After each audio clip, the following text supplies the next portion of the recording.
Je me suis lancé le 1er avril 2014, donc il y a un peu plus d'un an. J'avais 5 chevaux parce que j'étais tout seul. J'en ai vite monté à 10 parce que j'ai eu de la chance d'avoir des propriétaires qui m'ont beaucoup aidé. Et j'ai eu Vincent Leroy, qui est débrouillard pro-entraîneur, qui m'a emmené quelques chevaux, dont Verdel de Carza et Valorodi, qui sont à l'heure actuelle un peu mes fers de lance. Et là maintenant on est à 20 chevaux. Donc, la première année j'ai eu des bonnes places, j'ai eu besoin de prendre mes marques. On n'a fait que 2 gagnants. Et là, on est parti sur les chapeaux de roue avec mon équipe. Tout se passe bien, il faut continuer.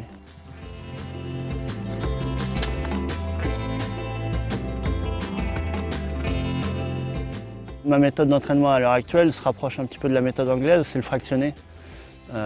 Si vous voulez, on marche beaucoup et après on fait 2 canters de 1200 mètres ou alors un canter de 1200 mètres et on va sauter selon les jours et tout ça. Et voilà, en France, on ne le voit pas beaucoup. Et ça m'avait intéressé de faire ça et bon, a priori ça se passe pas mal pour l'instant.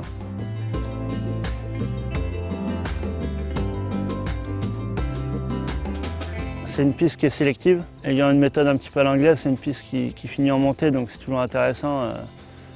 Naturellement, sans qu'on ait besoin de forcer les chevaux, ils travaillent d'eux-mêmes. On a des chemins de balade où les chevaux peuvent être très calmes et ça pour moi c'est prioritaire, le calme. Et après on a un U de 2000 mètres.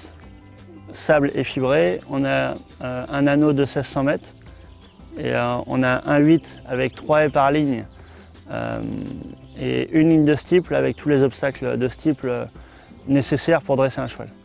Et depuis peu, on vient de concevoir une arène là, ça c'était très important pour moi, pour dresser les chevaux plus facilement et au moins tout le monde peut sauter et voilà, on y va.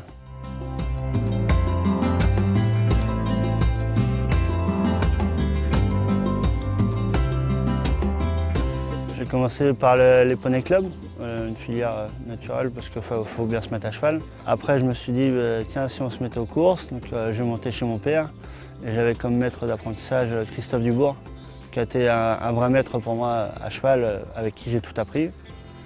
Et le jour où mon père a gagné le Grand Cross de Cran pour la première fois avec Ickland Molière, c'est juste ce jour-là où je me suis dit je veux être entraîneur.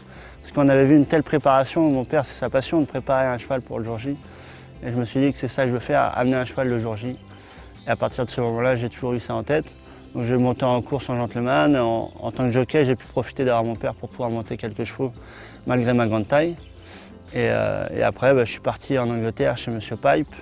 Et après chez Nicky Anderson. Et après, je suis parti travailler pour Alain Droyer-Dupré en tant que responsable, pour lequel j'ai beaucoup d'admiration. En fait, quand on est petit, il y en a qui sont fans de Zidane, mais moi j'étais fan d'Alain Droyer-Dupré, donc autant vous dire que ça a été un rêve pour moi de travailler là-bas. En plus, j'avais Francis Graffard au début en tant qu'assistant, et après j'ai eu Laurent Mettet, donc je pense que je ne pouvais pas tomber sur mieux. Et suite à ça, après j'ai voulu refaire une petite écurie d'obstacles, enfin une autre écurie, en obstacle chez Nicolas Bertrand de Balanda. On a eu la chance de tomber sur Gemix, ça a été très intéressant. Encore une fois, préparer les chevaux le jour J, quand on a les chevaux de groupe, c'est ce qu'il faut faire. Et du coup, ça m'a vraiment passionné. Et voilà. Donc, et suite à ça, je me suis dit, bon, faut se lancer. On a plein d'idées dans la tête, donc faut les mettre en exergue, on va dire.